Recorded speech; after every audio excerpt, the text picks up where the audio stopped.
So the next thing we're going to do is join the bodice to the skirt with very easy steps. So I'm going to get my skirt, as you can see, and the bodice. So this is the main fabric, which is the satin.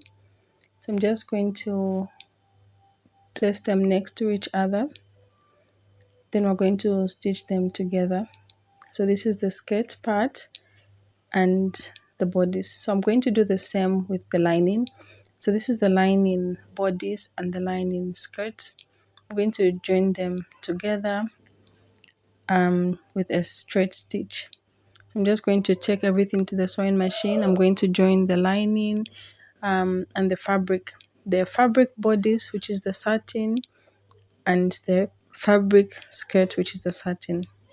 The same procedure will be done on the lining. Then we're going to move on. So this is the attached skirt and bodice of the satin, as you can see, and also I have the attached skirt and bodice of the lining. So next I'm going to sew them together, the lining and the fabric, just right there on the neckline and the armhole area. So I'm just going to run a straight stitch, then I'll show you what